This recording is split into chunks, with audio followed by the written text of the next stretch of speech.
Welcome back to Scott's Talk. My name is Bradley Hoppenstein. Joining me today is Palm Beach County native and former NFL wide receiver for the Cardinals, Ravens, 49ers, and Lions, 2003 Offensive Rookie of the Year and 2015 Walter Payton Man of the Year, Mr. Anquan Boldin. How are you? I'm good. How about yourself?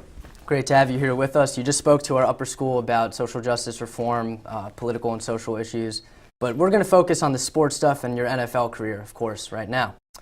So you had quite the career, ranging from being drafted by the Cardinals to your Super Bowl win with the Ravens. What would you say was the highlight of your NFL career?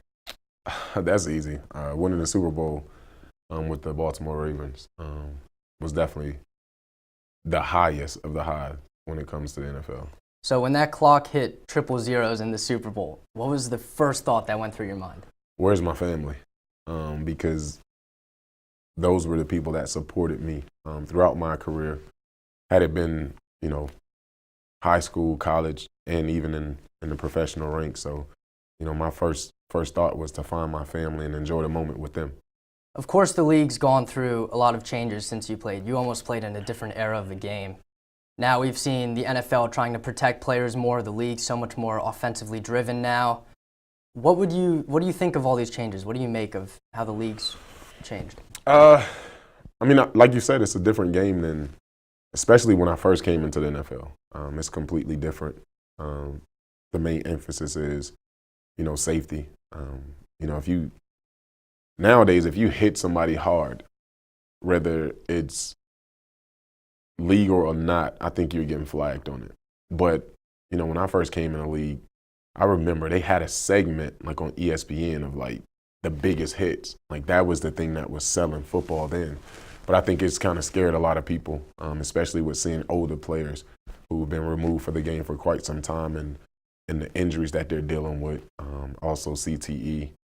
So I think that the NFL has gone away from, glamorizing the big hits and have tried to go more towards what they call player safety. And as a result, you've seen a lot more scoring when it comes to the NFL. It seems like when it comes to safety, though, the NFL is favoring quarterbacks. What do you think about that? It's always been that way. Usually quarterbacks are pretty much like the face of the team. So I think the NFL has really tried to protect the face of the team, that being the quarterback. But it's nothing new. I think it's always been that way. I think it's just a lot more obvious at this point.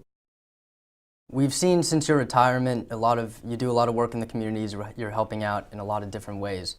But since you retired, do you have any regrets about retiring, or do you miss the game at all? I have no regrets, none at all. I enjoyed my time in the NFL, and I enjoyed being in the NFL. It afforded me a lot of opportunities that I probably wouldn't have had I not made it to the NFL. But I think 14 years in the NFL is long enough. I did my bid, and I'm enjoying the retired life. So you played with Colin Kaepernick for 3 seasons.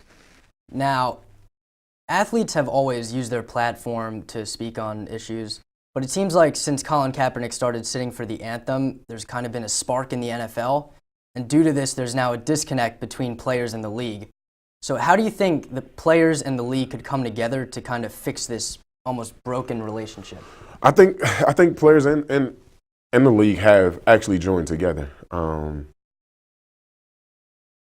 I know a lot of people think that, especially when it comes to the whole anthem issue, most people think it's players on this side, owners on this side. But to be honest with you, that's far from the truth.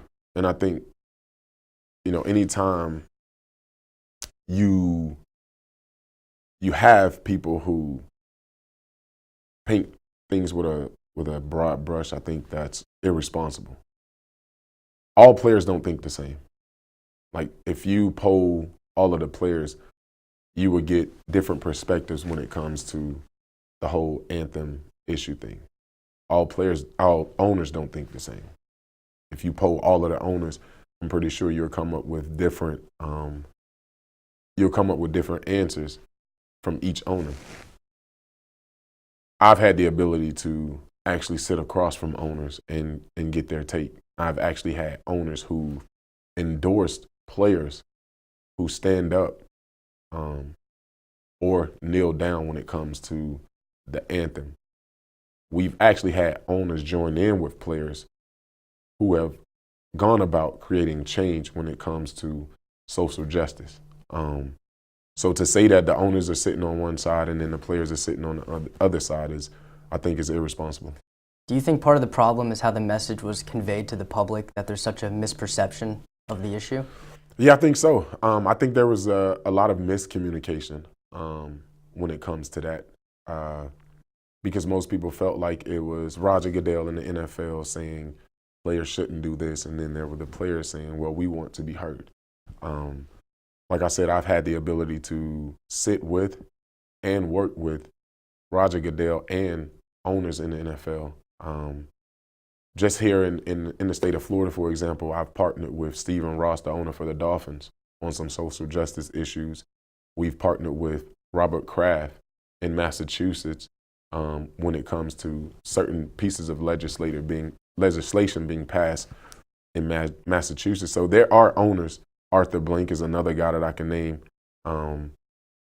You have owners who are at the forefront when it comes to social justice reform, but that's not the story that's being told. Right. While we're kind of on relationships, what do you make of the Antonio Brown situation in Pittsburgh? Man, I just think you have a situation where familiarity is happening. And I don't think, what's going on there is anything new. I just feel like, at this point, people are tired of dealing with the same thing. Should we assume that if the Steelers were winning and in the playoffs, we wouldn't be hearing as much about this? Most definitely. Yeah. And that happens in the NFL. Anytime you're winning, things get glossed over. But when you begin to lose and you're not as successful as you should be, then you start to see the problems that are going on behind the scenes a lot more. With all this talk about different personalities, who do you think was the toughest corner that you faced when you were in the league? Toughest corner that I faced in the league? Probably Champ Bailey. Champ was a guy, he was smart, had good size, and he was a fast guy. So Champ was probably one of the better corners that I faced. With all of your life experience, from your career in the NFL to, of course, all of the work that you've done post-NFL, what's the best piece of advice you could give our students? Best piece of advice that I can give anyone is to work hard. And I know it sounds cliche-ish, but nothing's ever accomplished without hard work. Because anytime you set your mind to do something, there's going to be adversities. And the only way to get through those adversities is to work your butt off. And I've never seen somebody work hard and not be successful. Thanks for coming out today. No problem. Thanks for having me. That was our second ever Scott's Talk from the studio. I'm Bradley Hoppenstein with Anquan Boldin.